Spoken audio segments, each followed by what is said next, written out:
What is up? We are live. Another Still Conspiracy. Going to be talking some preseason football. Going to be talking NBA Hall of Fame and top five rivalries of all time in sports. Let's get it. Image, your beats are so fire.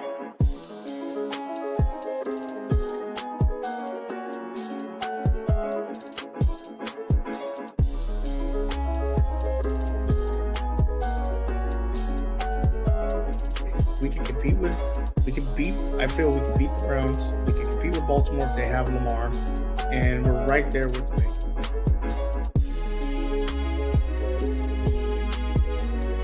Bengals. That young man put his life on the line for you, for your entertainment. We were talking all before the game.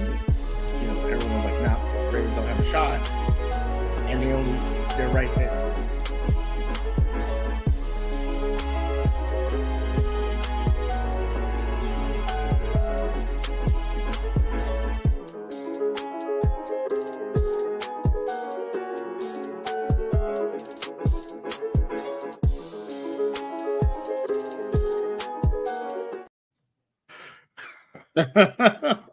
What is going on, everybody? How you doing?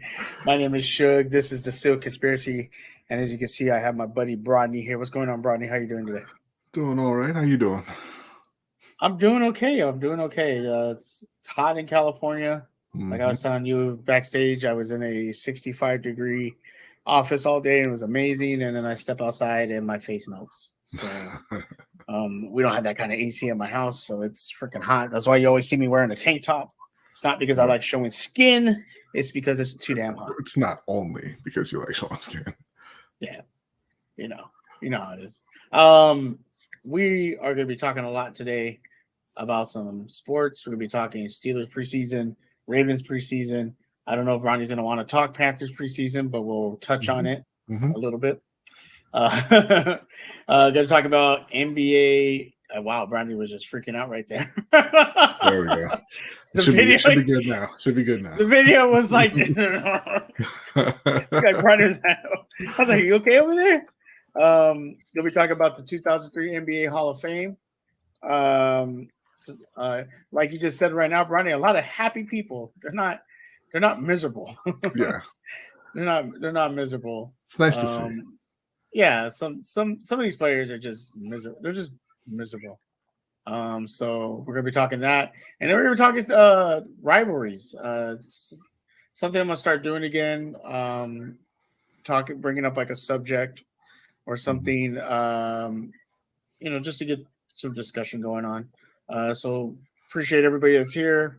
Hope you're having a good day. Let's get it started.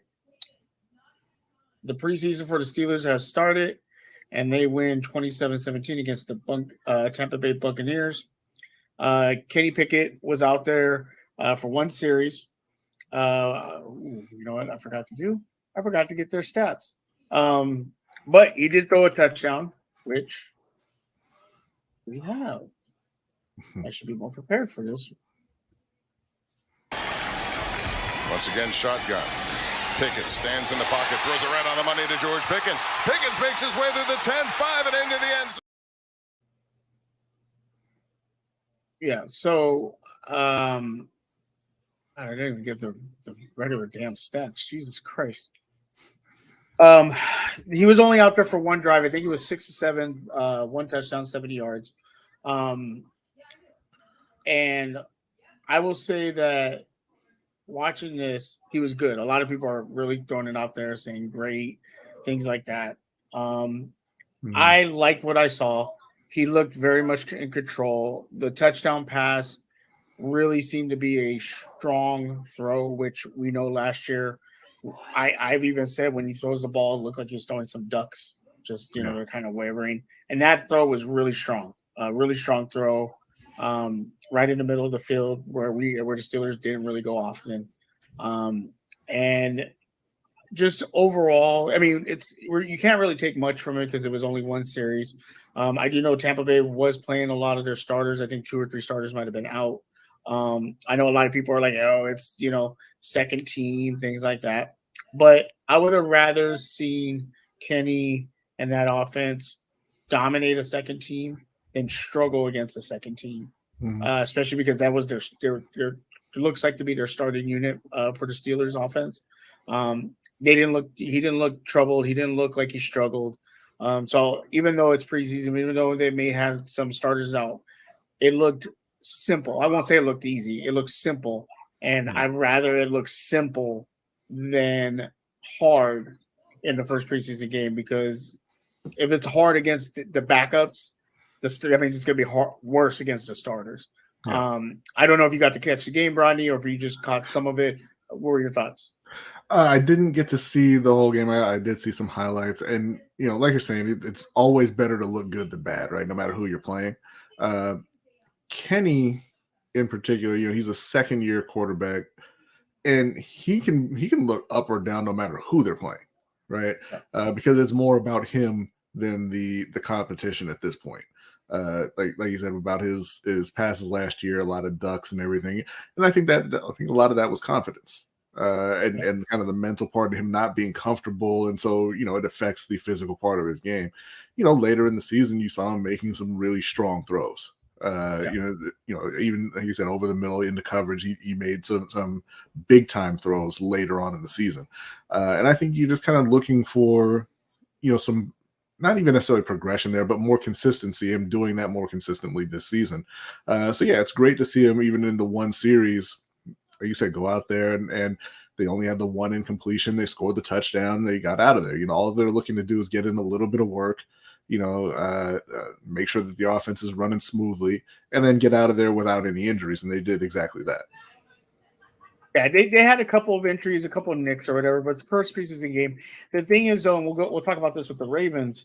There's only 3 preseason games, three preseason games this season, and so you have to get as much work as you can to get prepared for the first game of the season. And to me, I was okay with him being out the first series. Maybe a little bit longer would have been nice, but that's fine. Probably in the second game, he'll probably be out there for a quarter, and then the third one, he'll probably be out there for a half. So it makes sense progression. But like you said, he could be up or down, and in this particular drive, he looked real comfortable, looked real solid. Decision making was, quick, and he really made decisions, as quick as possible in real game time scenarios, and he looked comfortable. So I agree with you. He looked more comfortable than he did last year. Even the throw against the Raiders last year over the middle to Pickens was a little bit like loose, whereas this throw, it looked really strong coming out of his hand, real tight window. I have a second video of it actually from the other side, and the defender's right there. If he doesn't make a strong throw, it's a knockdown ball. And it was perfectly placed. So I was happy to see what we saw from him. Our defense looked okay. Some of the starters didn't start, so I was too particular about them. I was more focused on what this offense is going to do, because they have a lot of weapons at their disposal, and especially we've always been talking about Matt Canada and how he's underperformed as an offensive coordinator. So I wanted to see what they did on this first drive, and I really liked what I saw. Now let's see what the next game brings. If they keep him for a quarter or a whole quarter, what he does and how this offense operates. Obviously, again, still preseason, you're still going to have backups in there and everything. But like you said, if you look good during the preseason, it's a good sign, rather than looking bad and saying, okay, what do we got to do? What do we got to change? Like, that's what you don't want. In this case, you're like, okay, let's see if now we can add some more stuff and how he does with that, and move on and then figure it out from there. I was happy to see that. Yeah, no, absolutely. And we've talked about Matt Canada before, and honestly, I don't think he's that big of a concern. Any offensive coordinator will look like a genius if you have the talent, right? Yeah. And Pittsburgh has the talent on offense. It's just about Kenny Pickett. I don't think anybody really expects him to be, Pat Mahomes or Aaron Rodgers, that type Comes of player. out, goes right? 5,000 yards, 50 touchdowns. Right. But if he comes out and he's just a good, solid starting quarterback, I mean, that offense is going to shine with Deontay Johnson, George Pickens, Pat Freiermuth, Najee Harris. Even Calvin Austin made a couple of big plays in that game. They've revamped the O-line. Because I always think back to Carolina in 2015, right? They had what's his name? Oh, I can't remember his name now. The offensive coordinator, Jay, help me out here. I cannot remember the dude's name now. Mike Shula. Terrible offensive coordinator. Terrible. But you had Cam playing out of his mind, right? Yeah. And you had Ted Ginn, who can, even though he doesn't have hands, he can get behind the defense, right? And so when you combine those two things, and the line did a good enough job of protecting Cam that he actually had time to throw the ball. And so, all of a sudden, it's the best offense in the league. When he's never, an offense coordinated by him has never looked like that before, right? But so that's the thing with Matt Canada. Not real concerned. They have all the talent around him. It's just, is Kenny Pickett going to take that next step and turn into a reliable starting quarterback? I think you're probably looking at like a Matt Schaub level of player, best case scenario. But Matt Schaub won a lot of games as a starter for Houston, right? They made it to the playoffs several times with Matt Schaub. You can do a whole lot worse than a Matt Schaub like quarterback. You could be the other Carr brother that was for the Texans, not Derek. What was the other Carr brother? I forgot his name. David Carr. Yeah, there you go. You could be that guy. For sure. Speaking of Calvin Austin, this play. That's something Tomlin's going to pay attention to. Especially for a rookie. Once again, it's Rudolph airing it out. This time, it's Calvin Austin who beats his man. And there is a home run. Now, I know you guys were talking on your show yesterday. Maybe many of these guys that are on some teams will be bagging groceries in the next coming weeks. But you like to see Calvin Austin's speed on display because that's something you're going to need offensively to get behind the defenses. Steelers were not a good down the field team throwing the ball. So if you can get plays like that for Kenny and Kenny's able to make those throws, I think that's going to be a huge, huge boost for the Steelers and this offense if they're able to get plays like that from Calvin Austin. Because so much of the focus is going to be on George Pickens, Deontay Johnson, and Najee Harris. So that is another weapon they have alongside those guys that I think would really benefit Kenny down the stretch. Yeah, it's always great for an offense to have, like you said, you've got the starters, your main workhorses in Pickens and Johnson, Najee Harris, Pat Freiermuth. They're getting most of the attention, they're getting most of the touches, and it's always great for an offense to have that down the depth chart guy who has one elite skill, right? And for Calvin Austin, it's his speed, and he's going to be able to take advantage of defenses and mismatches because defenses are going to be so focused on their frankly, they're better players, right? Yeah. But like you saw right there in that clip, you put your third, fourth corner on him, and there's a decent chance he's going to run by him. And that's how, those guys can make big impacts for your offense. Baltimore had a similar player has a similar player in Devin Duvernay, I think. He just hasn't been able to play in that role because their wide receiver room has been so terrible for the last forever. But this year, with Odell, we'll see what happens. Yeah, with Odell, with Zay Flowers, with Rashad Bateman, with Nelson Aguilar, now he's down the depth chart a bit. And he's going to be able to take advantage of some mismatches. When you have a guy in that role who doesn't really have anything special about him, then it's kind of whatever, right? You're not going to be able to go to that player. They're not going to be able to make a big impact for you. But a guy like Calvin Austin definitely has the potential. Not going to have huge numbers, but to have a huge impact for the Steelers offense this year. Yeah, and I think he's going to also be playing special teams, possibly punt return, things like that. So he'll get opportunities. Real quick, just some Steeler news. Steelers signed Neville Clark, Nevelle, I don't know if I'm saying that right. Clark, cornerback, used to play for Minnesota Vikings. Steelers are looking for help in that cornerback position. They've had a couple injuries. Yeah, it seems like everybody's having cornerback issues. And so they signed him. So hopefully that's going to be an interesting thing for the Steelers because we've never really had great corners. Obviously, we have Patrick Peterson, who is a little older. Joey Porter didn't play in this game. He had an ankle injury. I know they updated today about his ankle, and I don't think it's that bad. I just think they're, obviously want to protect their, young player.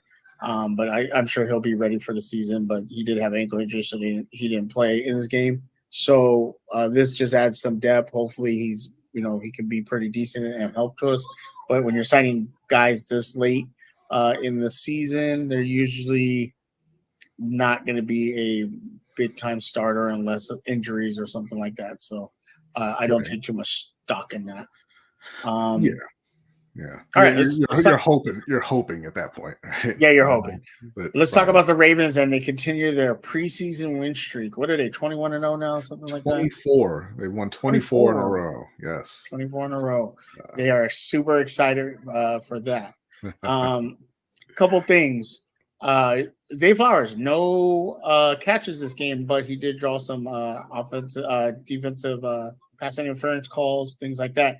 Do you see any concerns about that or anything to worry about? Or is it just – well, first off, before we get into that, Lamar didn't start. He didn't even get a series. Yeah. And like I explained, there's only three preseason games this preseason. Yeah. Do you think they're holding him to protect him because of injury, or what do you think is the thought process of having him not even just play a series in the preseason? I think it's in Baltimore. I think they are hyper focused on health right now. So I think that's a big part of it. Odell wasn't going to play. He's an older guy who's coming off of a pretty serious injury. He didn't play at all last year. Rashad Bateman has been injured the last couple of years. J.K. Dobbins was on the PUP list. Gus Edwards, I believe, was still out. I don't think he played either. So they had a lot of guys out. They rested their O-line. Ronnie Stanley's actually hurt. They haven't disclosed what his injury is, but everybody kind of thought he was just getting like a vet day off of practice, but then he missed the next practice as well. So he didn't play. Their center Linderbaum didn't play. The right guard Kevin Zeitler didn't play. So you don't really want to put Lamar out there behind kind of a makeshift O-line where you're really, particularly at the guard spots, just auditioning players to kind of see what you have. And you don't want to put him out there and even potentially get him hurt in a scenario like that. Plus the Eagles, I believe they already had their first preseason game. Oh, no, that was the Jets. But the Eagles, we do know that they are very deep on their D-line and just defense in general. And I think it was a good spot to kind of hold him out and just, avoid any chance of something going catastrophically wrong in that first game. Yeah, for sure, because you just paid him a bunch of money, and God forbid he gets hurt in preseason. What Ravens fans would do. I understand that. I think though, if Odell's not able to play the next preseason, or they don't want him to, do you have Lamar play a series or a quarter, or what do you do? Because you got to get these guys chemistry going into the season, and maybe he's just good enough that he doesn't need it. But I'm assuming that he, as much time as he missed, he's gonna need some reps throwing to these wide receivers in live game situations. I know they're having the joint practices, so that's kind of live game and everything like that. But you still want to get as much as you can. Do you think that he'll start the next preseason game, or he'll set out that one too? I expect him to play. in the next preseason game. I expect him to play a decent amount. Not like it used to be where you do the whole like 3/4 kind of thing. But I expect him to get maybe a quarter in. Like I said, they do have a new offensive coordinator, a whole new offense that they're all trying to learn. But the amount that he plays again is going to fall back on the health of the O line. If they're mostly out there healthy, then he's going to play a little bit longer. Like I said, try to get in rhythm with those receivers. Rashad Bateman's off the pup list, and I was wrong. Gus Edwards did actually play. He had been missing a lot of the offseason up until now, though. But Rashad Bateman's off the pup list now. J.K. Dobbins is off the pup list now. So you would like to see them get out there and try to have the most of the offense together and see if they can kind of get in sync with this new coordinator. Like I said, I don't expect Odell to play just because he's an older guy and he's coming off of the injuries and he knows how to get himself ready for a season, right? I mean, obviously you'd want to try and get the timing down with Lamar, but I think that they'll be able to take care of that, in practice and into the season. But I would expect him to play because I would not expect to see him much at all in the third preseason game, and you do definitely want to get them out there before the start of the regular season. For sure. My apologies. My notes disappeared. Cornerback depth for the Ravens. We were just talking about the Steelers. Ravens having the same problem. The corners are just there's no depth there. And especially I heard Coach talked about it yesterday. If Marlowe goes down, you guys are dead and Ravens are dead in the water. I know you're not a Ravens fan. What I know they were looking at some other signings. And they're just missing out on DeAndre Hopkins, Delvin Cook signed with the Jets. Yeah. Where can the Ravens go as far as for cornerback depth, other than the scraps that are left? Yeah, they signed 2 or 3 defensive backs the other day. Honestly, not anybody that I've ever heard of. But they're trying out everybody they can at this point because they've had a lot of injuries in that room as well. I think that we're kind of overblowing the cornerback issue a bit with Baltimore. Yeah, I mean, outside of Marlon Humphrey, they're not very good, but I think they'll be fine once they get their guys healthy. Rock Ya-Sin was signed to be the number 2 corner. He's hurt. Pepe Williams, they drafted. Jalen Armour-Davis, they drafted in the 4th round as well. Both of them have been hurt. Right, Caillou Blue Kelly, they drafted him this year in the 4th or 5th. I can't remember which. But he's a rookie, so you expect a lot of growing pains with him. Especially in his first offseason. And yeah, I mean they just got to get healthy in that room, and I think that they'll be fine. They put all of their resources, their money into the safety position with. Kyle Hamilton using that 14th overall pick on him. Marcus Williams, they gave him a $70 million contract, which is one of the biggest in the league for a safety. They just converted Daryl Worley, who was a former Panthers corner. He's now a safety for them. They have Geno Stone at safety as well. A 3rd round pick recently, Brandon Stevens, who was a running back who they were moving to corner. They've now moved him to safety. So they're really beefing up the safety room there. The extreme back end of the defense, and I think they're relying on those guys to make plays and kind of be able to cover up for the 2nd and 3rd corners.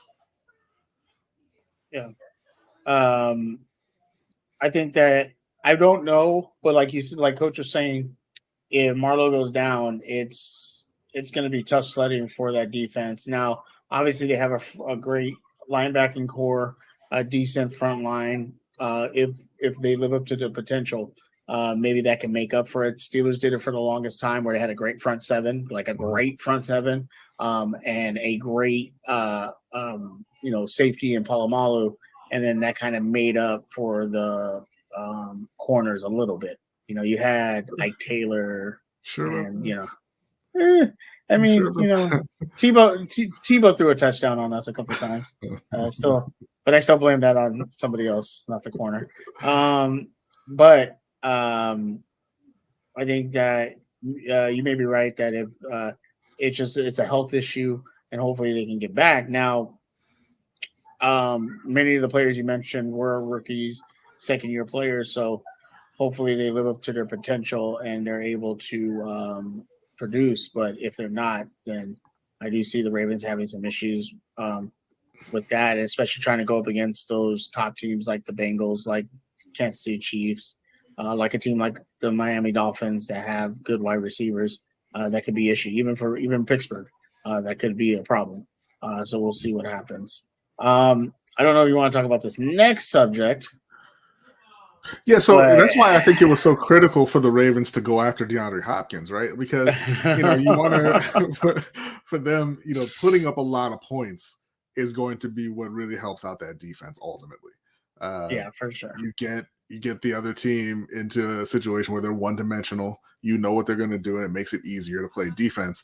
And if you roll out there with Odell Beckham, DeAndre Hopkins, Zay Flowers, Rashad Bateman, Nelson Aguilar, and then even Devin Duvernay on the back end. Don't forget Prochet. No, he's not going to be on the team. Mark Andrews, Isaiah Likely, J.K. Dobbins.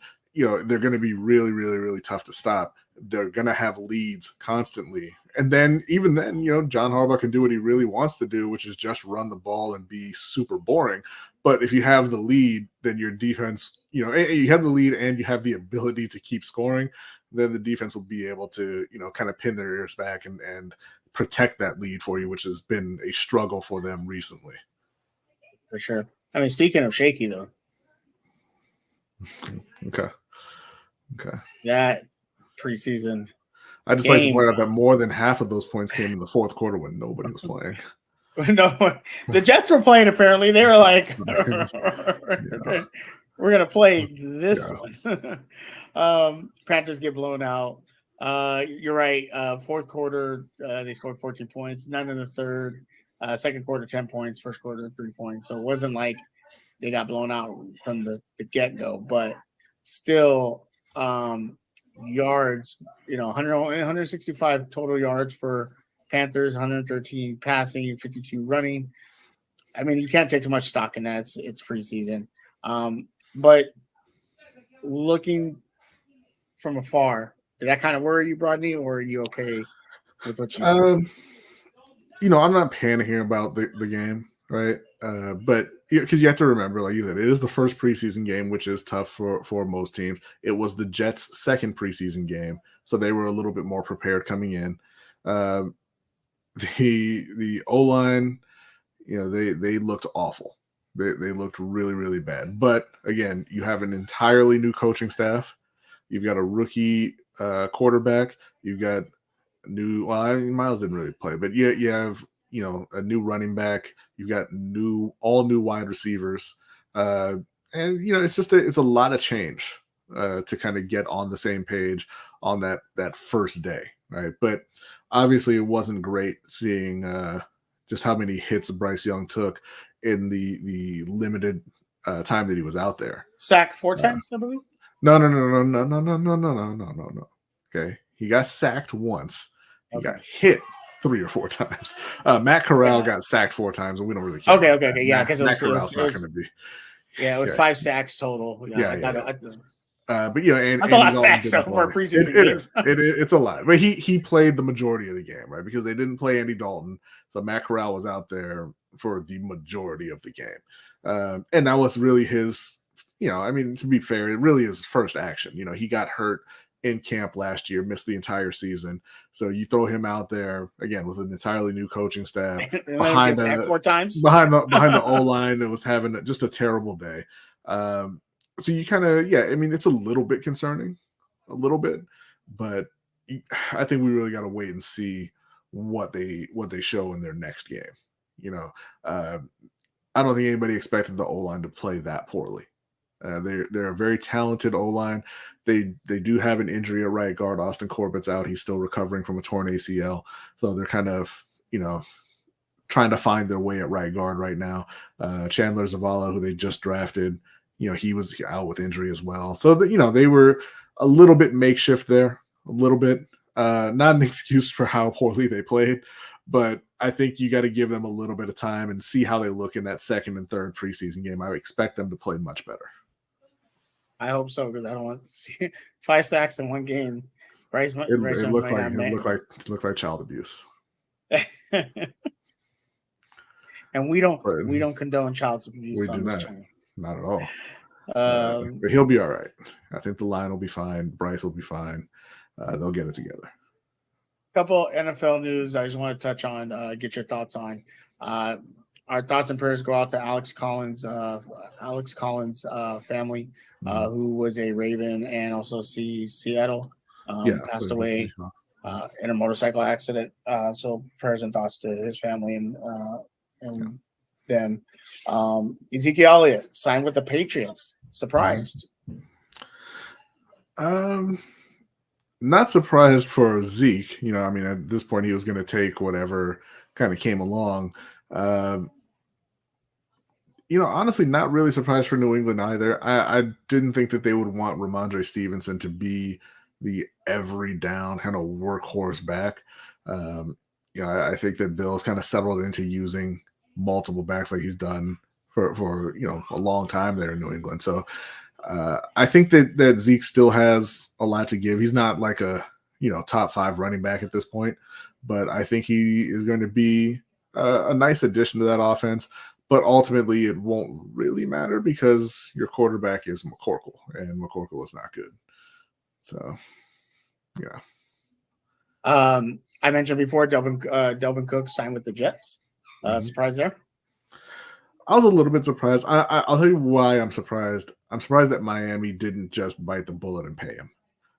You're a team in Miami who, you've got the system, like the offensive system, and you think you can plug whatever running back in and it'll be fine.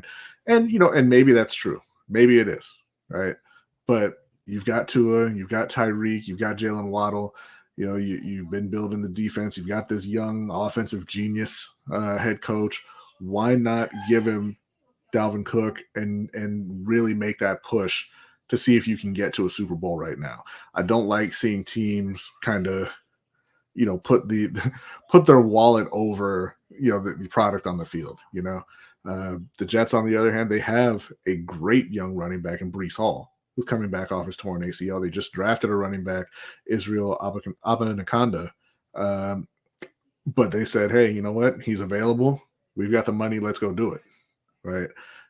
So now, even when Breece comes back and he's fully healthy, they've got just another weapon in the backfield to stress defenses. So I think it's a very good signing for the Jets. I'm shocked that the Dolphins did not make that happen. Gotcha. Yeah, makes a lot of sense. Final question as far as NFL. Do you think Trey Lance is done in San Francisco? I don't know. I don't see somebody trading for him before the season. So I don't think that he's done in terms of like he's never going to play for them again. And to be honest, and I know I'm going to sound like a hater, I just don't think that Brock Purdy's it. I really don't. I think that they're going to go through this season and Brock Purdy's going to look Brock Purdy-ish, and He'll look pretty. No. I don't think that he's gonna. I think some of the shine will be off of Brock Purdy this season. I'll put it that way. And I think that they're going to at some point turn to Trey Lance as well. Not saying that he's going to be the answer. Not saying that he's going to be great or anything like that. But I don't think he's finished in San Francisco just yet. All right, moving on to the next 2023 NBA Hall of Fame. Pau Gasol, Dirk Nowitzki, Dwayne Wade, Tony Parker. That is 1, 2, 3, 4. That's 10 championships. I was like, I didn't know where you're going with that. Yeah, that's 10 championships right there. Well, let me think. Parker had 4, I believe, right? Wade had 3. Wade had 3. Powell had 2. Dirk had 1. Yeah. That's 10. Yeah, 10 championships. 10 championships between them. They also had Greg Popovich, and I believe, what was her name? Becky Hammond. Yes. Jim Valvino, the 1976 U.S. Olympic women's basketball team, David Hickson, Gary Blair, Gene Best, Gene Ketty are the ones that got into the Hall of Fame. You had a great moment with Dwayne Wade, bringing his dad on stage, saying that they made the Hall of Fame. Other funny moments. Tim Duncan, and Tony Parker, Greg Popovich with Monta Ginobili, obviously with Pau Gasol bringing up Kobe, and he was inducted by Tony Kukoc, things like that. As far as this class, I know it's not one of the greatest classes, but internationally, it's one of the greatest classes because you have three international stars that not only won championships, not only are some of the best. I think Tony Parker, obviously he'd be the third best foreigner of this group. But a lot of especially Dirk and Powell really changed the game and paved the way for future international stars. So I feel like this class is one of the best international NBA Hall of Fame inductees ever. But just overall thoughts on this group and what they brought to the NBA and what they did in their careers, as far as for you. Yeah, no, I think you said it. That, and I do think this is a great class, right? Like, Dwayne Wade, probably no lower than third best shooting guard all time, right? And even, before LeBron got to Miami, he carried that Heat team to a title, with Shaq and Antoine Walker and those guys. Just a phenomenal player. Tony Parker, I mean, just one of the worst people of all time, one of the worst teammates of all time, but was a great point guard, right? Never had, super flashy numbers or anything like that, but he was a big time player in all of those playoff runs, those championship runs. Powell, unfortunately for Powell, he wasted I shouldn't say wasted, but he spent a lot of his career with Memphis where he was, his best years were kind of putting that whole franchise on his back where he didn't have enough help, couldn't get out of the first round. But then, he went over to LA and you saw how great, not just how talented he was personally, but how great of a team player he was in helping them win those two championships. And Dirk had just one of, I'm really happy for Dirk because, Dirk won MVP and then, got the trophy right after they were the 1 seed and he got eliminated in the first round by Golden State, the 8 seed.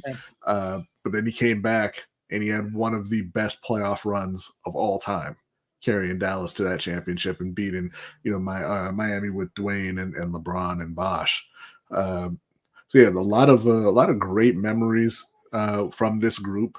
Like you said, one of the strongest international classes probably of all time, and just 4 phenomenal players from one of the better eras in NBA history, I think. Yeah, for sure. Dwayne Wade, yeah, he's no lower. I don't see anybody you can put above him as far as if you're talking about shooting guards between Jordan, Kobe, and him. I don't see any other shooting guard you could put even Harden. I wouldn't even put above Dwayne Wade. Parker, you're right. Wasn't really flashy, but it was an instrumental part of the Spurs winning championships. Powell, obviously, he came to the Lakers. They went to 3 straight finals. Yeah. They were poised. If Dirk doesn't go on that run, I think the Lakers actually do get to the finals that year. They weren't in the greatest of shape. They were still, I think, they might have been the number 1 seed of that playoffs or number 2, but they were still had been to 3 straight finals. The Olympics happened between the first and second final, and they were still a top team that playoff. So I think Dirk, you're right. Dirk had one of the greatest playoff runs ever, carrying that Dallas team. But back to Powell, just coming to LA, getting to the finals, and even when they lost to the Celtics and then they won against the Celtics, he really showed how great of a player he is and worked hard to really become a better player. So I was really happy with this class. Very excited about it. And it's dope to see, but it's crazy because, especially with Dirk, like Dirk played with Dallas for 21 years. Like, you don't see that. Yeah. Like, I don't think Tony Parker didn't play with anybody else but the Spurs, but he didn't play as long. He did. Who did he play with? And he spent his last. Jay said it in the chat there. He spent his last year with the Hornets. Oh, there you go. So he was still with the team. Dwayne Wade obviously was the Miami team for the longest. And so I was really happy. I was, the bringing up Kobe stuff was very emotional.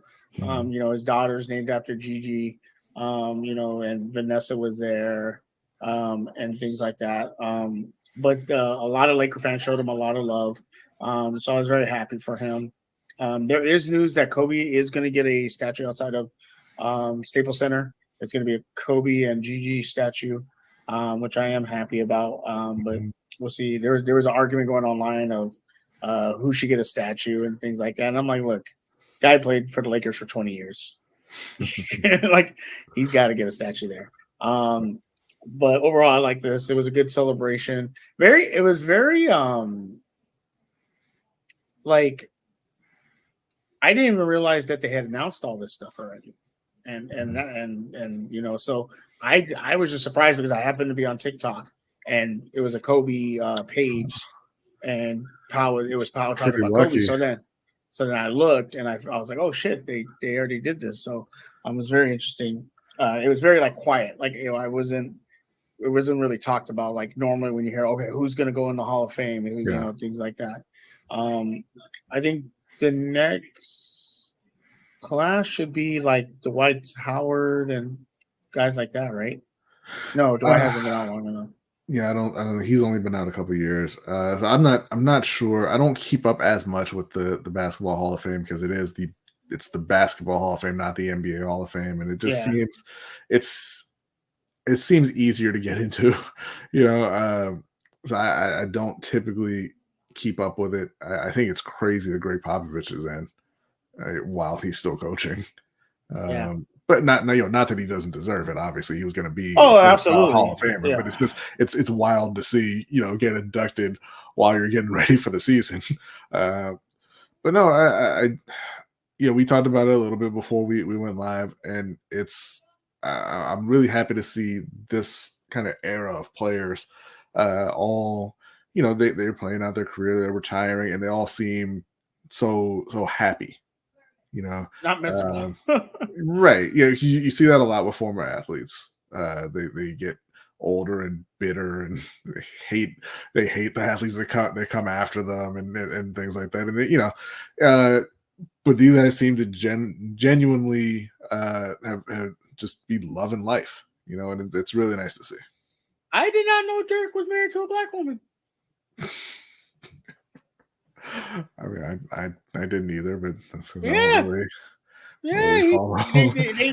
panned to his wife, and I was like, oh, he said he came to America and was like, I don't want no German woman.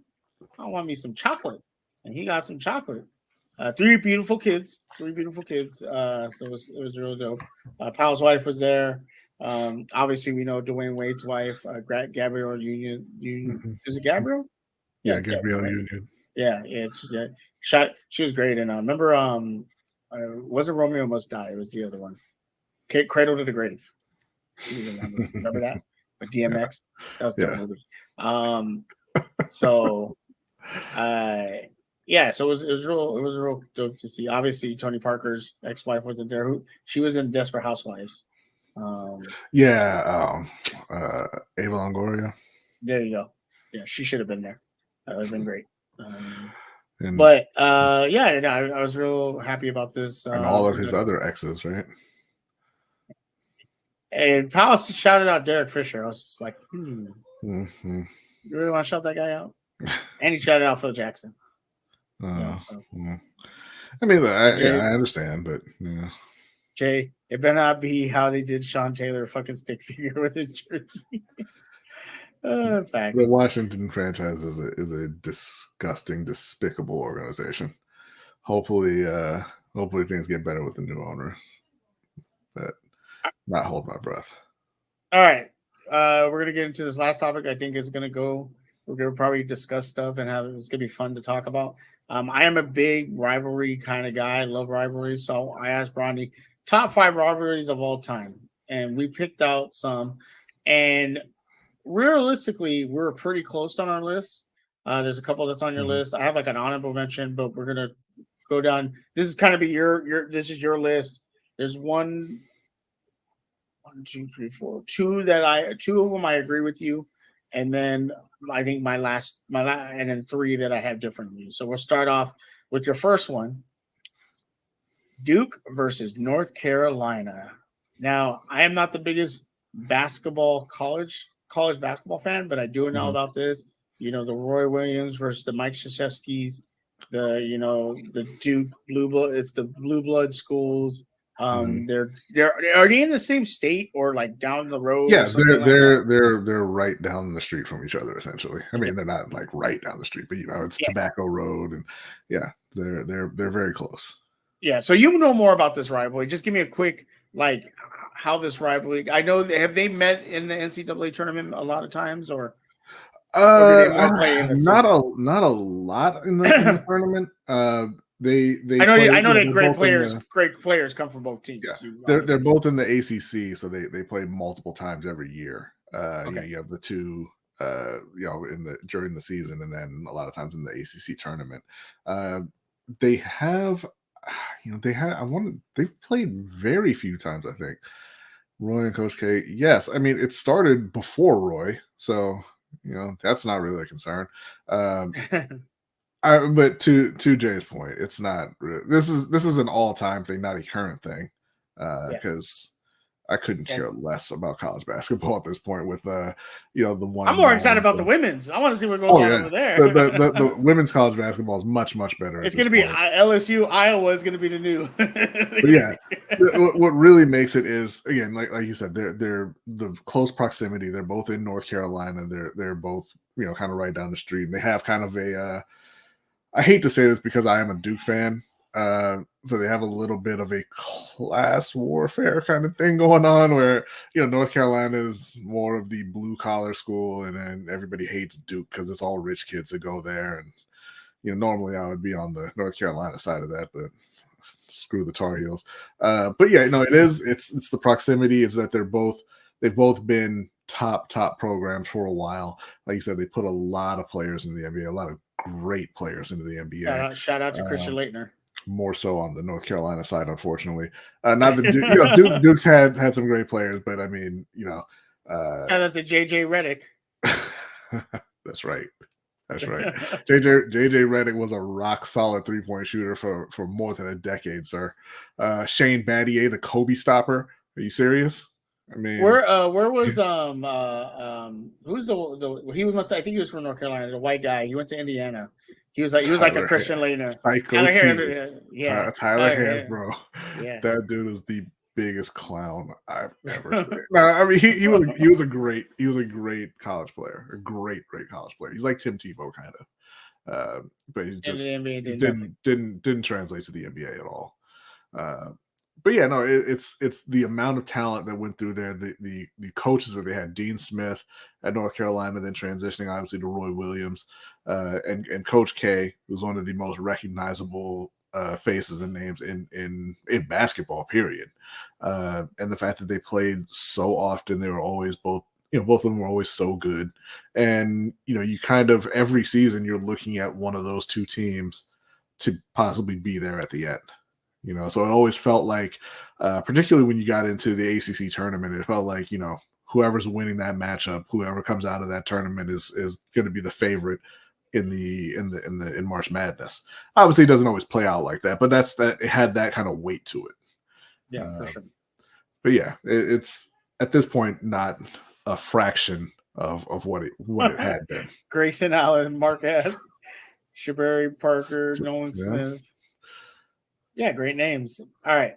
Your second one, and this is not because... No, these are not in order, mind you. No. They're not in order. But this one is not because of the racial tone. And you'll see why I say that. Dallas versus the Washington Commanders/Redskins. Yeah. I would say Cowboys, Redskins, Yeah. kind of. But why do you think this one's a top? Because have the Redskins ever played Dallas in the playoffs or beaten them? I don't know if they've played in the playoffs. I would imagine they must have at some point, but not that I can think of off the top of my head. But again, they're division rivals. They play twice every year, and there was a lot of tension between those two organizations right from the beginning, because Washington famously was one of the last team to integrate, and some other people maybe took exception to that. I mean, there was other stuff that went into it, but they've had a healthy hatred of each other for a very long time. And it doesn't hurt that you have two of the most delusional fan bases in football with the Cowboys and Washington, right? The Cowboys, delusional is not the right word for the Cowboys. They know football by and large, but they're just always, I mean, they are obnoxious. But then they tend to forget it in the playoffs. Yeah, right. The Washington fans have no idea what football is, but they are just on board with whatever Washington does, and they hate them some Cowboys. So it's always a lot of fun watching those two go at it.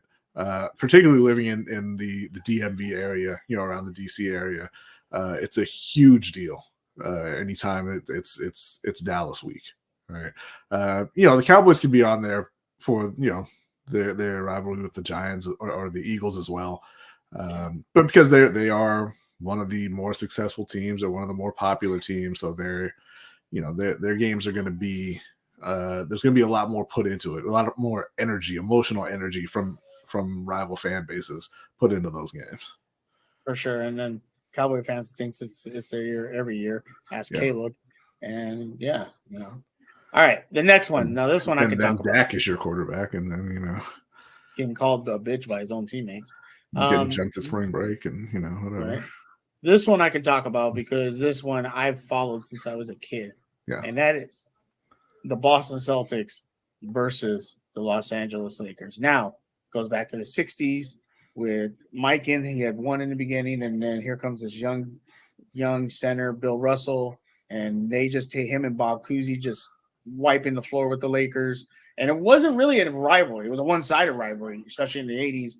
Then you had Bird and Magic come into the NBA, and you got that first final against them. You thought, okay, the Lakers have the better team. They're going to win, and here comes the Celtics. They win again. The Lakers couldn't beat them, and then Magic turned around, and even like if you go back and watch, I believe it was the 85 series, because I think they played in 84 or 84, 86, one of the two, because 87 was the last time they played. So I want to say it was 85 then. 85, the first game against the Boston Celtics is known as the Memorial Day Massacre. Boston blew the Lakers out. Yeah. And they just thought Lakers have no way to beat them. And they eventually came back, beat Boston for the first time on their home floor. And then eventually beat them in 87 for 4 rings. And then, Lakers went on to win 5. Boston was also still in the finals all the time in the 80s. Then there was a kind of a low, and it renewed in 2009 when the Celtics and Lakers met in the finals again, with Boston beating the Lakers. And then 2 years later, the Lakers and Boston playing again, and the Lakers getting very fortunate in Game 7 and winning that Game 7 to beat the Celtics. Now, Celtics have a winning record against the Lakers, so you would say, well, this isn't really a rivalry, but they've always played for championships. They don't actually play in the same conference. They've just always met in championship series. And it's always very close, always very competitive. The Celtics do have an edge, but over the last, couple of times they played, Lakers have been able to get the upper hand. Also, to the rivalry of players, Bird, Magic. You had Kareem, Robert Parrish, Kevin McHale, James Worthy, Dennis Scott. You had Kevin Garnett, Ray Allen, Paul Pierce, Kobe Bryant, Paul Gasol, Metta World Peace, Andrew Bynum, Derek Fisher, Rajon Rondo, Perkins, Lamar Odom. You just had all these great players, going back, Kareem, Bill Russell, Bob Cousy, Jerry West, Elgin Baylor, Wilt Chamberlain. So it's just been a slew of just Hall of Famers, great players to play on both teams. And I believe right now they're tied for NBA titles. If not, the Lakers are up by one or the Celtics are up by one. I don't remember exactly. But how do you see this rivalry?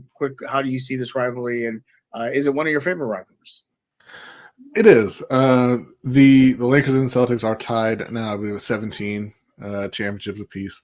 And I think that's really the way I see this rivalry. Obviously, they weren't, they didn't play each other 34 times in the finals, but it's your two marquee franchises, right? Yeah. And they have played each other multiple times. They defined, the 80s. Like you said, they came back again and in the late 2000s. And it's just the unbelievable talent that both franchises have had over the course of the last 60 years, right? Those two teams have kind of defined the NBA. And I think it's so rare to see a rivalry, that started so long ago and then kind of died down a little bit and then gets renewed and then dies down a little bit and then gets renewed again. And now, we're sort of back again. They haven't played each other yet. And I mean, maybe they won't, but right now the Celtics, they were in the finals, the previous season. They got to the conference finals, I believe this year.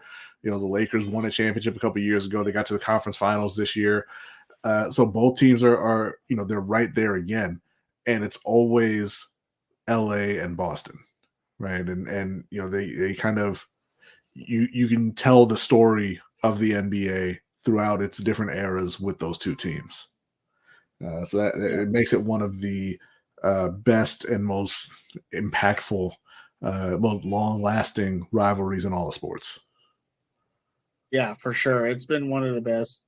And I really enjoyed watching it. Especially I go back and watch the old videos of the 80s, and it's so super fun to watch, super fun of how much they competed against each other.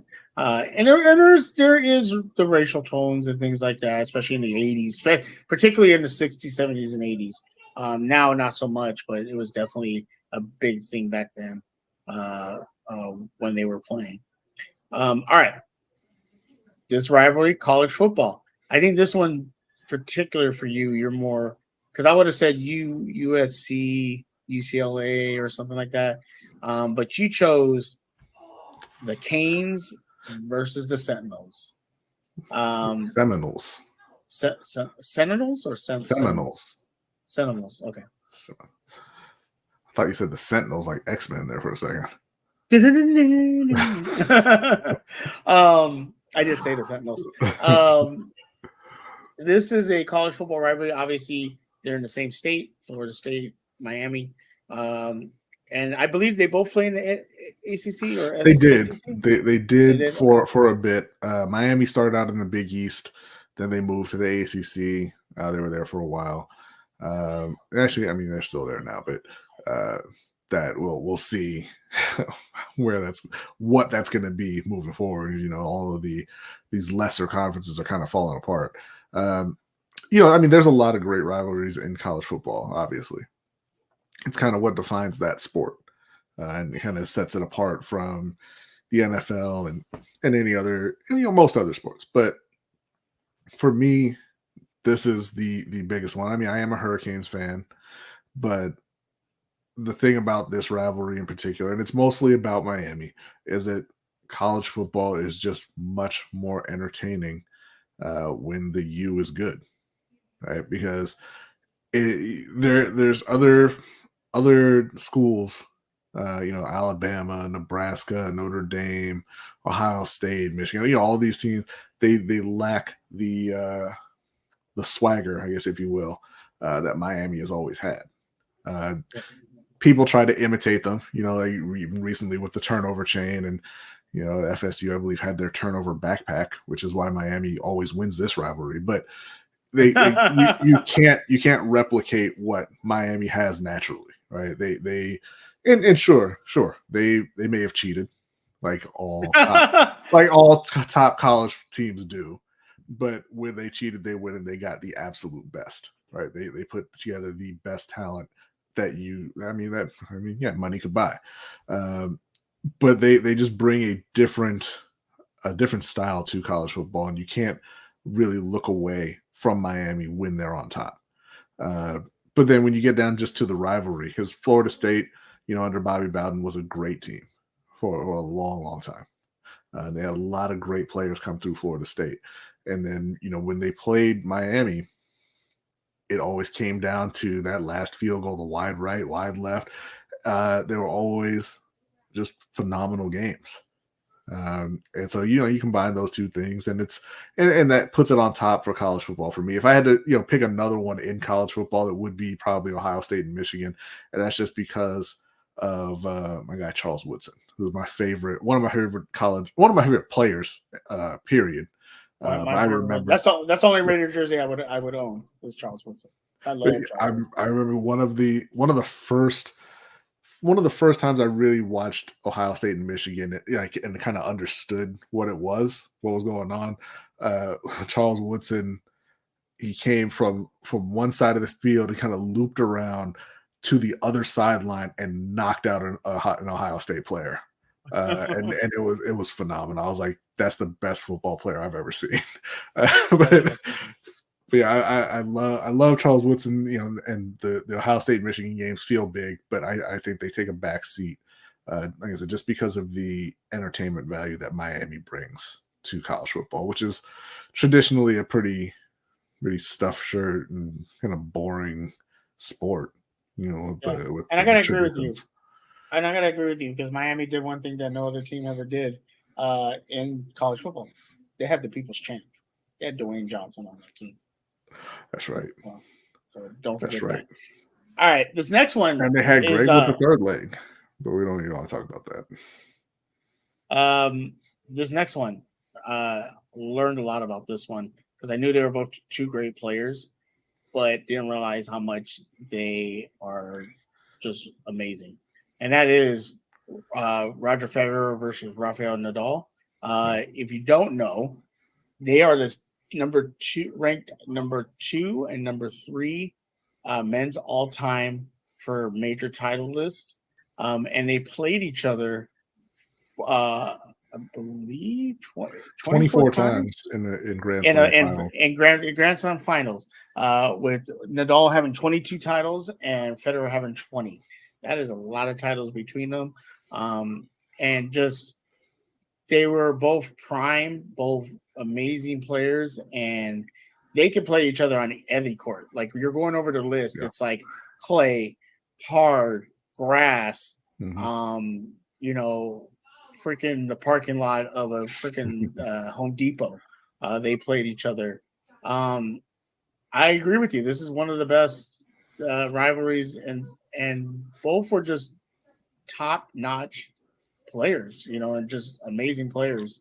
I think obviously what sets this apart is how many times they played in the finals against each other. Yeah. Like they were on opposite brackets and it was like, we're going to meet. And when we meet, it's going to, and it's like every time. Now they met in the corners. Like it was like looking at the records, it was never like, yo, we're going to meet the first round. Like, no, we're meeting when it matters. Like when it actually absolutely matters.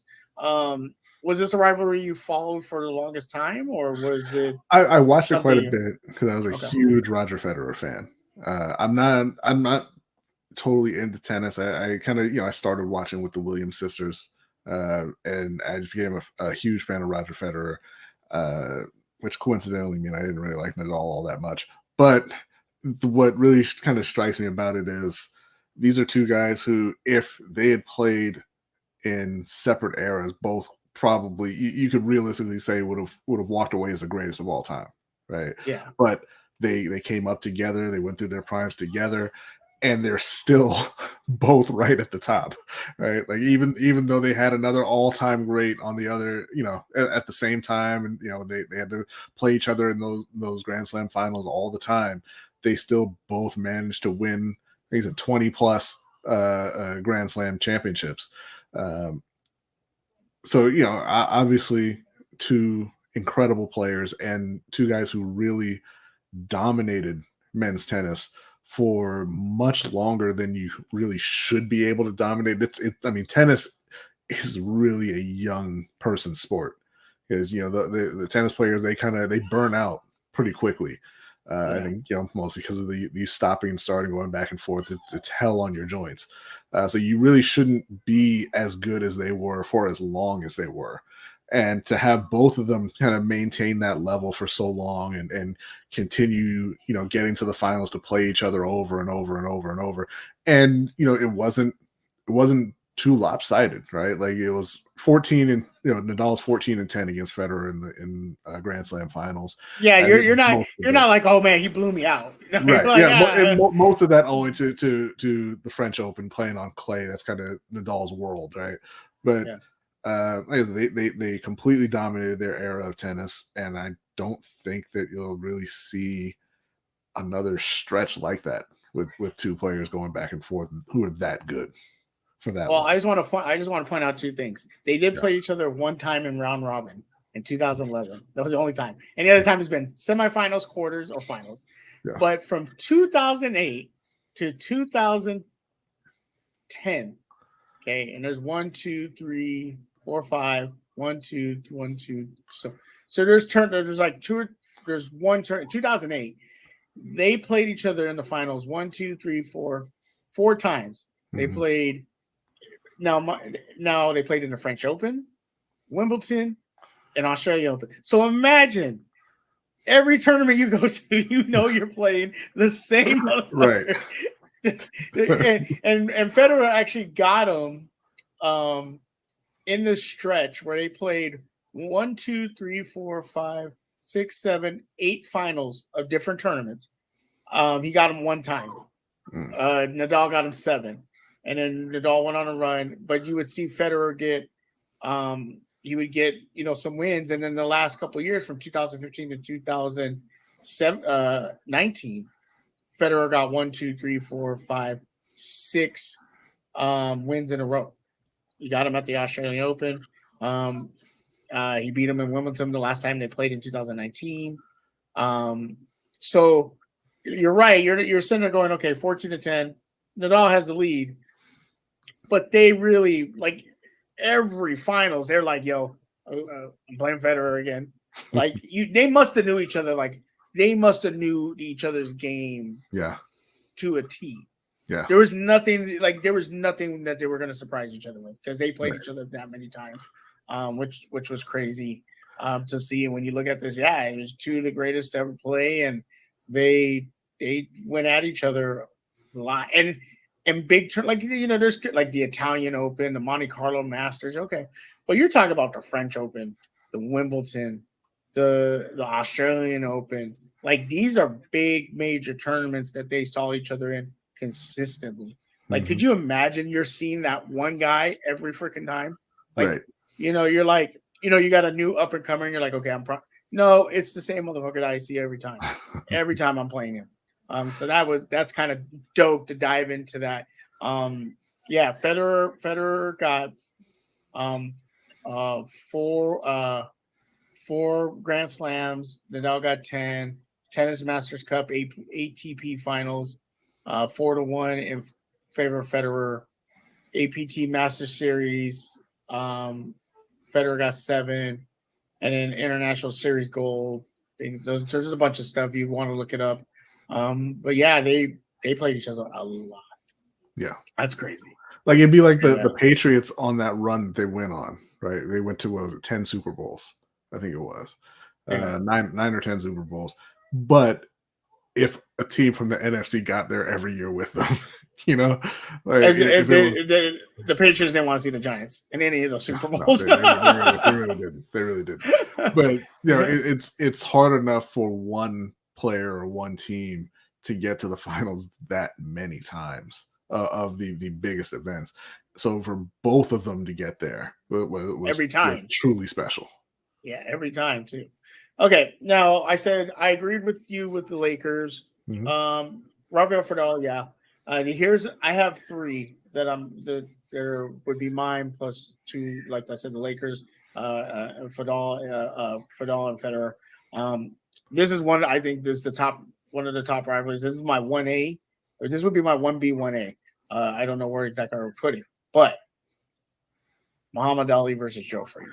I thought about putting him on. I knew you were going to put him on your list. So I didn't put it on. I think that boxing wise, there are three fights. Two of them being the most iconic fights. Yeah. The second one being a major controversial fight, because if Ali doesn't win that fight, I don't think he ever gets to fight with George Foreman, which set up history. Yeah. So, but their two fights are iconic fights. You know, Ali in that first fight, undefeated, got stripped of years because of him not going to the army. Joe Frazier, undefeated. You have this big rivalry. He's coming back to get his belt, you know, and then there's that the personal stuff, how Joe Frazier tried to help him, and then Ali turned it on him. And in that first fight, it wasn't as evident. By the time they got to the third fight, that was clearly. And when you go back and watch documentaries, up until they reconciled, I think Joe Frazier hated Ali. Yeah. For a long time, because even in one of the documentaries, he says the reason why Ali's the way he is because I did that to him. That is something you don't say unless you hate somebody. Right. Okay. And so that first fight and how Joe Frazier beat him, you know, and then the second fight was controversial. And then the third fight, you know, you could talk to Ferris. We've talked about it many times. Ali was going to lose that fight because he was beaten up so bad. And the fact that Joe his eye was so destroyed and Eddie Futch didn't want him to get hurt anymore, that they waved it off. If Ali had came out for the next round and Joe Frazier was able to come out that round, I think Joe Frazier would have killed him because he was beating up Ali. Even though his eye was really bad, he was beating up on Ali. And I think that would have changed history. Like if we rewrote history and Frazier wins that third fight, I think we remember Ali for what he did, but I don't think boxing wise we sit here and go, Ali's the greatest ever all time. Right. I think we changed that narrative and we may say Joe Frazier, but it ended up not happening that way. What are your thoughts on this rivalry? Because I know you're a big boxing fan. Obviously, if you look at your name, Green Kings podcast, we talk about this fight all the time. But what are your thoughts on this rivalry? I think you're exactly right. I think that the three fights were great events in their own right. Right. And like I said, all the personal hatred at one point that kind of went into it. But they were also bigger than the sport in ways that really you only see in boxing. Right. You don't really see it in other sports where, and unfortunately, a lot of times it falls along racial lines, but you see, entire groups of people pulling for one person in the, entire group, another group pulling for the other guy. And that's kind of what happened with these two fighters, even though they were obviously both black. But it was weird. It was weird. Right. It was a weird thing. Like they're both black. They're both. And Joe Frazier was never that guy to be like, screw black people. He was like pro-black, and so there was no. But then, Ali did a lot to kind of paint him in another light, right? Yep, sure did. Which is kind of what you alluded to with the personal things that he got really, really unnecessarily personal with Joe Frazier. But I think that they again, like I said about the Lakers and the Celtics, and how that kind of that rivalry defined the NBA. It's kind of the same with Ali and Frazier in that heavyweight division. Obviously, not for as long because they're individuals, they're not organizations, so their careers don't last as long. But they were, the story of the heavyweight division for a long time, for that whole stretch. And obviously those fights and the outcomes changed the course of, like you said, boxing history. So it definitely deserves to be on the list. I thought hard about putting it on my list, but I knew I know Joe Frazier's your guy. I knew you were going to have it on yours. I love Ali. I love Ali. Yeah. I really, but I Yeah. have grown to love Joe Frazier more now than I did because of what I saw him go through. Like he went through a lot, a lot with Ali and his career. And you talk about the racial undertones. He was backed by bankers, which helped him open up his camp, open up his gyms and everything. But they were white, so Ali painted him as, oh look, it's white people backing him up. You know what that means. And that was never Joe Frazier. Like Joe Frazier was just like, yo, they're just backing me. Like I'm helping you get back in the ring. Why are you? And so it made me appreciate Joe Frazier more, that we don't talk about him as much, because he was a great fighter for his size and what he had to do. He was a great fighter. He just happened to run into Ali and George Foreman. I mean, he fought Ken Norton. He fought all these guys. So I appreciate Joe Frazier more now as I've gotten older. But I still love Ali. He's great. Yeah, for sure. Now this one, I put this on the list. It's sports, but it's sports entertainment. Okay, this is one of the biggest Stone Cold and The Rock. Yeah, Stone Cold and The Rock. Okay, listen. Stone Cold and The Rock had my generation in a chokehold for a while. That was the biggest thing in sports. The thing about them though was, it wasn't like they were just main eventers and that's when they clashed. They clashed from the beginning when the Intercontinental Championship, when Stone Cold had it, when The Rock had it, and they climbed together. And in the industry of wrestling, you can have times like a superstar and then a guy under him, but you're always going to have this guy up there, and this guy comes close, but never.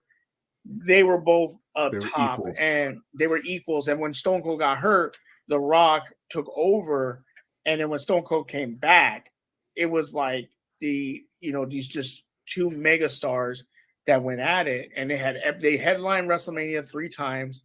They had numerous battles, great storylines, some of the funniest stuff I've ever seen in my life, as far as just entertainment with each other. Their chemistry in the ring was amazing. Their matches were amazing, and when you talk wrestling and you ask a casual fan, who's your favorite wrestler or who's a wrestler, they bring up Rock and Stone Cold. If it's not Hulk Hogan, it's Rock, Stone Cold, maybe The Undertaker.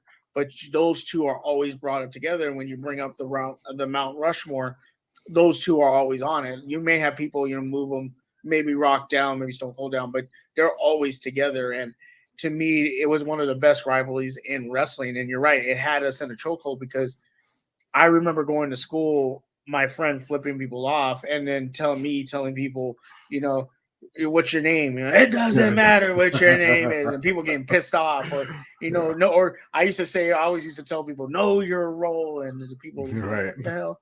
Freaking weirdo. But it was hilarious. I loved it, and it was one of the coolest things going on. It was the beer truck. The milk truck was Kurt Angle. Yeah. That was a bit of it. But it was one of my favorites. Now, it was sports entertainment, but it was still sports, and I loved it. It was really a thing I followed for the longest time, which I was into wrestling when I was a kid, because I was a big Bret Hart fan and things like that. But Stone Cold, I love Bret Hart. Bret Hart was dope, and it was dope as hell. But Stone Cold and Rock to me were like that era, that especially when they were fighting over the WWF Championship, was like just top-notch storytelling, wrestling, entertainment. And even in the later years, when Rock came back as Hollywood Rock, he was that was the greatest heel I ever saw of The Rock. And then you had Stone Cold being the babyface, and their chemistry and their everything was just amazing. And they really grew together. So that's why I think it's one of the best rivalries. Yeah. Now go ahead.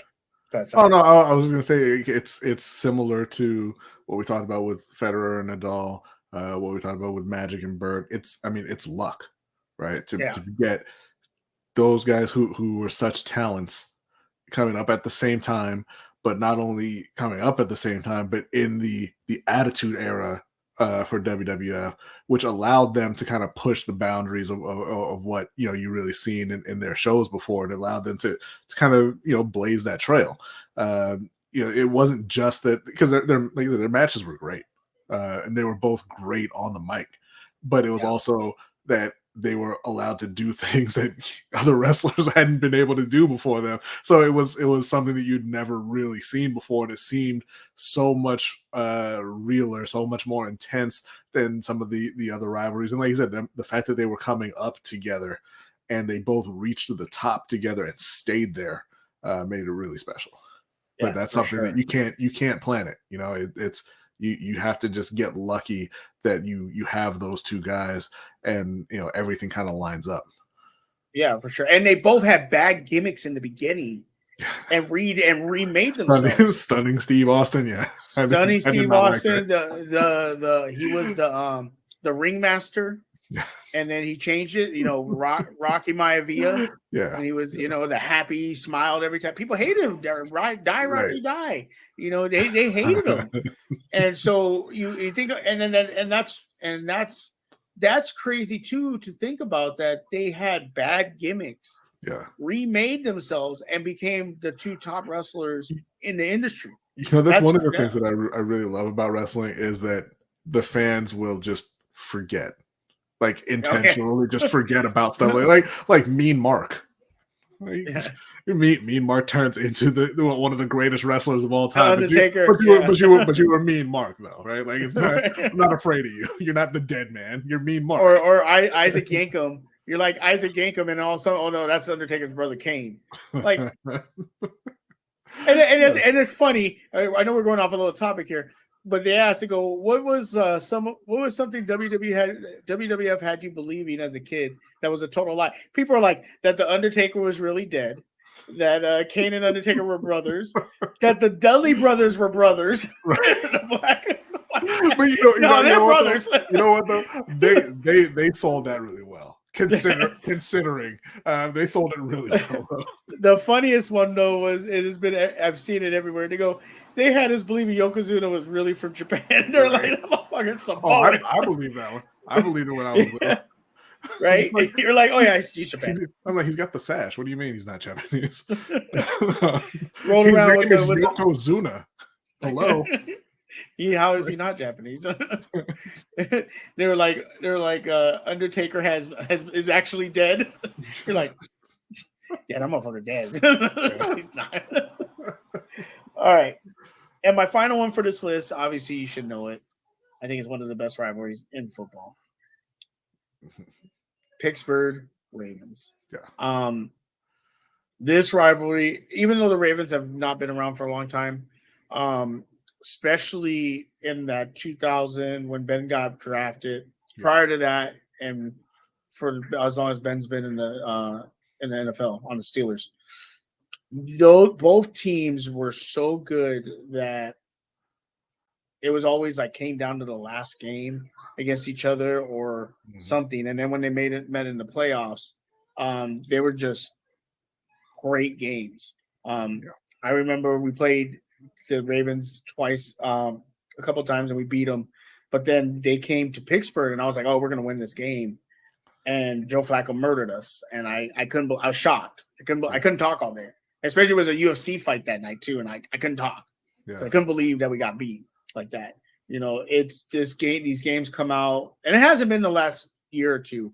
They've been good games, but up until when Ben retired, these games usually meant who was going to go to the playoffs, who was going to win the AFC North.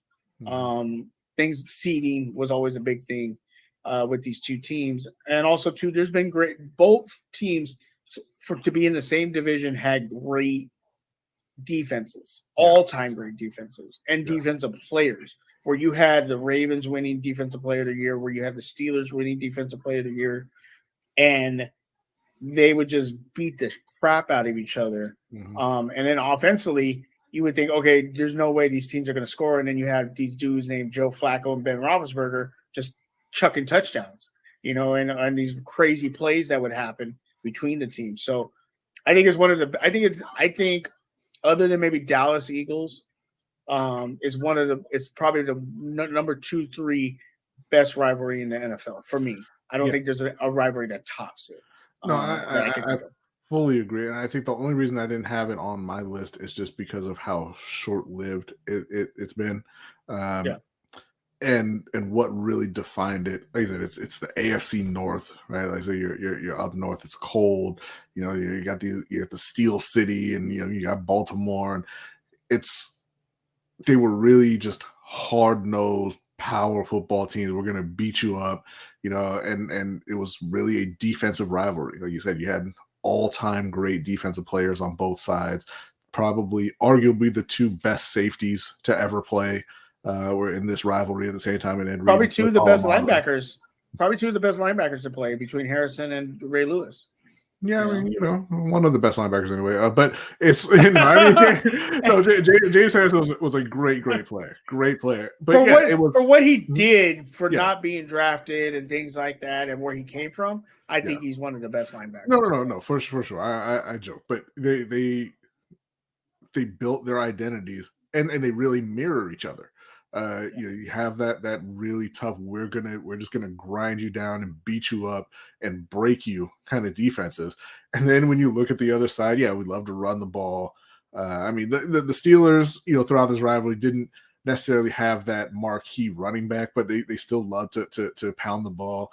And look, I know that Ben Roethlisberger at points in his career, or through the majority of his career, was one of the top quarterbacks in the league, right? And he put up great numbers, once they kind of finally made that transition to, this is a passing league, so we're gonna start airing it out and really care about that.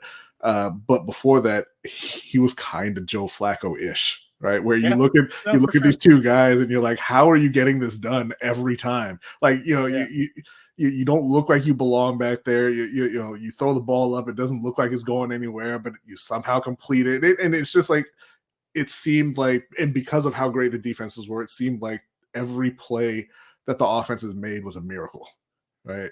But like I said, the only reason that I didn't list it is just because it was really short-lived. Relatively speaking, to some of the other long-running rivalries, and the type of rivalry it was, I don't think we'll see that again. I'm really hoping that Kenny Pickett kind of surpasses expectations and brings Pittsburgh back up to that level, because Lamar's already there, right? The Ravens had a top defense last year. It's never going to be the same kind of defense with Ravens. Those were two Hall of Fame defenses. Those were and the league just doesn't have that kind of defense anymore, really. Right, and certainly not. Did they both play the 3-4? Both teams 3-4, right? Yeah. Well, I think I'm trying to remember if the Ravens always did. I think they switched from a 4-3 at one point. They switched at one point and to the 3-4. But they initially, early on, they were playing the 4-3. But I just don't think that the league will. It doesn't. So you can't sustain that kind of defense anymore, really. But I'm hoping, like I said, that Kenny Pickett can, turns into a really good starter, and you can kind of revive that rivalry a bit. I mean, it's still there, but it's just not the headlining rivalry in the league like it had been for several years. But Lamar's there. They're looking like they're finally putting some attention on the offense. So I think the Ravens will be there for a while. Pittsburgh's got everything but the quarterback right now. So if Kenny Pickett can kind of step his game up, we'll be right back to the Steelers and the Ravens, and I kind of hate, like, I want to see that, but I kind of hate it for Cincinnati, because people are just going to forget about them completely. If Pittsburgh and Baltimore are right back on top of the division, they're going to treat Bengals fans like they don't even exist. Right, no and the Browns fans already get shit on. So yeah, they want to be part of it. But I still love this rivalry, and I think it's gonna pick back up. We'll see what happens this year, especially. Yeah. But yeah, if you see this and you have other rivalries you want to bring up, go ahead and leave them in the comments. I think it was real fun. I'll come up with some other topic next week, possibly, to see what we'll talk about. Preseason games are going to be happening. I think your team plays. Your team play. They play Friday. They play Friday against Giants. So shout out to Ferris. Hope you guys beat them. Ravens play Monday against the Commanders. Yes. And Steelers play. Steelers We play the are Bills playing on Saturday. Saturday, yeah. Ooh. So that is actually going to be an interesting test for us. Even though it's preseason, I'm assuming the Bills defense and offense will probably play a quarter or two. Yeah. So I want to see kind of what happens there. And then we play the Falcons, and then it's September 10th where we start the season. It's going to be very interesting. September 10th, that's when we kick off the 2023 NFL season. So I'm super excited. So we only got two more preseason games this season, and then the season starts. So we have Steelers play Saturday, and then Thursday we play the Falcons, and then it's off to the season. So, Bronny, before we get out of here, let everybody know where they can find you, follow all your great content, and see more of you talking about boxing. So I am on Lunch Break Hot Take with my brother Jose. We do a live stream every Wednesday evening at 7:15 p.m. Eastern Time. We follow that up with the Overtime Show for patrons. And you can also find me over at Ring Kings Podcast, which is a boxing podcast I do with my brother Jose and OTR Mike. And we stream when we feel like it, and a lot of times after big time boxing events, so you'll find us in the middle of the night Saturday up talking about the fight that just finished. If you want to always know where you can find us, go over to lbhtshow.com. We have our schedule as well as Suge, LGR, Sip to Tally for Coach Evans, Deep Cover Podcast, Open Mic, Rogue Pod, and everybody's kind of schedule and their links there. And while you're there, sign up for the newsletter. That'll get you some loyalty points over on Lunch Break Hot Take, because we do giveaways every month. And I think that is about it. Oh, what about Old Man Gamer? That's not a thing. You can also find me here Tuesdays on the Steel Conspiracy, because Old Man Gamers is in fact not back. It says Old Man Gamers is back, but Make that difference. we are 17 days away from Starfield. Yes, excited. I'm gonna this goes perfect with SDV talk. I think I'm gonna play some SDV tonight because someone sent me some screenshots of their farm.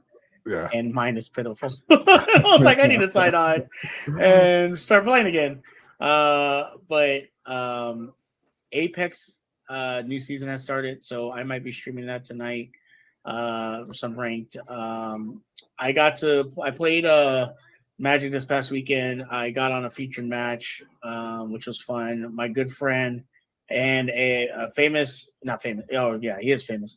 But he got to do the pro tour for Magic in Barcelona this year. The Will Experience on Twitter. He got to call one of my matches nice. and so it was exciting. He made fun of me though. It's funny because he's from England, so he doesn't call me Suge. He calls me Sugar. So so the whole time he's like, Sugar is playing the land, and it's hilarious. I'm gonna clip it out. It's hilarious. But it's like how Danny was from Brazil. He could call me Sugar, so he kept calling me Sugar. Sugar Knight. That's what he kept calling me. He's all Sugar Knight 323. Cool. Well, that was pretty awesome. But yeah, I'm gonna catch me on Suge Knight 1323 on Twitch. Probably playing some Apex tonight. I'm gonna get in some Magic grinding because I do have a tournament this Saturday. There is a big tournament coming up in October for Pizza Box, worth $2,500. That I qualified for when I top eight one of their tournaments. So I'll be playing in that. So I'm super excited about that. Try to win $2,500. And it should be exciting. So I am going to be grinding out matches on MTG Arena for that. Still Conspiracy. Late Night with Suge Knight should be returning. I'm going to be doing it with my dad. I just don't know when yet. I got to figure that out. Nice. But that's good. My dad wants to come back in, and I don't know what the hell we're going to talk about. He just told me the gloves are coming off, so I don't know where that's going to go. They were last time? Yeah, if you know how I talk, and my dad's 10 times where God knows where this is going to go. It might go politics, might go. I'll tell this story. I had to help my dad because he's on Twitter. So I go on his Twitter, and he's like, "How do I do this?" So I'm showing him, and I go into his follows, and some of the things he's following, I'm like, "Dad, you need to delete those. He's like, I didn't look at those kind of things. I was like, you must have, because it's there. Yeah. I don't know where these came from. I'm like, delete them, please. So he deleted them. He is following a lot of, he's following a lot of politics, which I'm very scared to hear. You know, so I'm a little worried about that. But it's going to be interesting. Once we are able to set a date, Late Night with Suge Knight will be back. Make sure to follow all the links are in the description. Ahsoka Tano is coming out. Me and Jay will be covering that. So be ready for that. If you're into Star Wars, me and Jay will be covering it. We'll be covering that. We're super excited about that. When Blue Beetle comes out, I'm going to try to do a review on that. Is there anything else you want to see me do? Any reviews? I was watching Street Fighter the other day, and I absolutely want to do a watch along, and because that movie, it is not as bad as it was now that I rewatched it. You know, it's great. First off, the Easter eggs are amazing in it. There's some great lines in there. The fighting was horrible, and you know what I realized too? Now I'm so dumb. Ken, who plays Ken in that movie, was the white guy in Blood In, Blood Out. My favorite movie. That guy knows no karate. He's Mexican. Yeah. He's Mexican and fucking Blood In, Blood Out, and then he's Ken and freaking in Street Fighter. Who did that? You're right. The casting was horrible. Awful. Whoever casted him, and then they casted John Claude Van Damme as Colonel Guile, and Raul Julia as M. Bison. He was good though. He had some great lines. But he can't. But he can't fight. Like I'm not putting on Street Fighter for your monologue, bro. Like I want to see. I want to see some street fighting. Right. I want to see some street fighting. That disgusting excuse for a dragon punch. It was awful. So we're gonna do some dope things. I'm gonna do some dope things, but. Yeah, if you want to suggest anything, leave it in the comments. Really appreciate it. Thank you for joining us. Make sure to check out LBHT tomorrow. They're going to have a great show. It's going to be awesome. OT is always great.